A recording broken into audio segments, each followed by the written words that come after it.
A true story told as it unfolded. The night Asha Degree vanished. Shelby, North Carolina, February 2000. Shortly after midnight on Valentine's Day, February 14th, 2000, while most of Shelby, North Carolina slept through a cold rain that turned to mist, and then back again, 9-year-old Asha Degree rose quietly from her bed in a small duplex at 402 Oakcrest Drive, where she lived with her parents, Harold and Aquila Degree, and her older brother, O'Brien.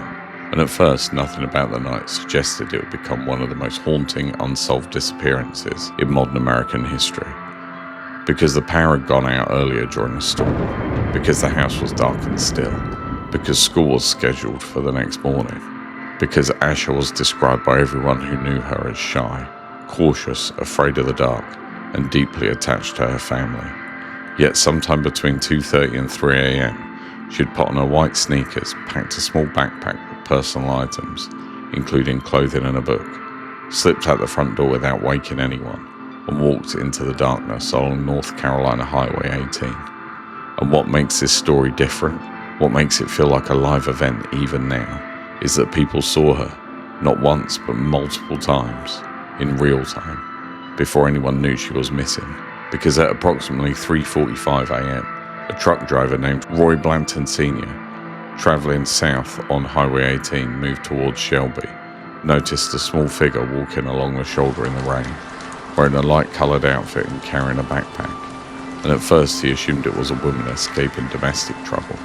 But when he realised the figure was a child alone in the middle of the night, he turned his truck around to check on her. And as his headlights illuminated the roadside, the girl ran off into the woods, disappearing instantly. And minutes later, another motorist, Blanton's son, Roy Jr., driving separately, also saw the child walking around southbound, confirming later to police that it was the same figure, small, determined, alone. And neither man stopped to call the police immediately, because at the time there was no alert, no missing child report, no indication that anything was wrong. And it was not until around 6:30 a.m. that Aquila Degree entered Asha's bedroom to wake her for school and found the bed empty, the house silent and the front door unlocked.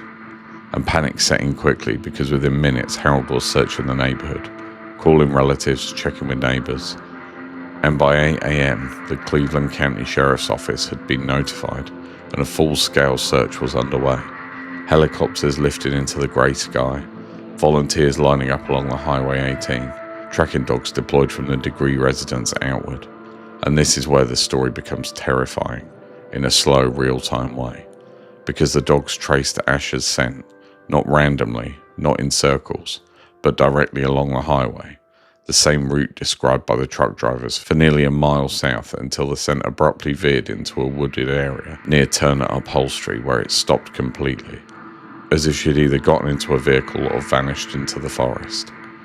And as the day unfolded live, local radio, television updates, neighbours gathering, searchers found small clues that confirmed she'd been there. Candy wrappers, a hair bow, pencil erasers, items parents identified as hers, lying on wet grass, and then nothing else.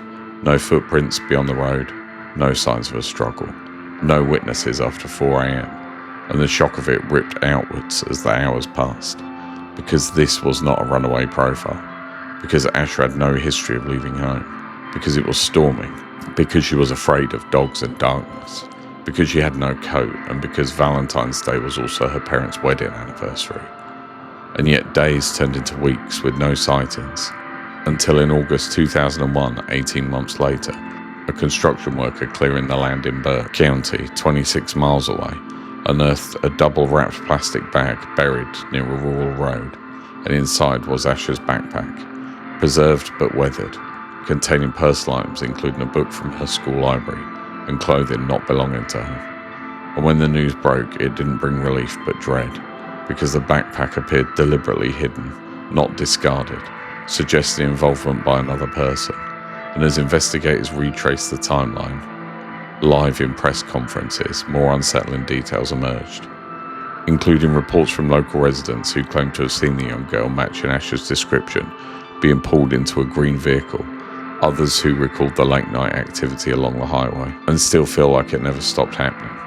And still others who remembered a shed where she ran into the woods containing candy wrappers and children's items, though nothing conclusive could be proven. And what makes this story feel like it never stopped happening is that it was never resolved.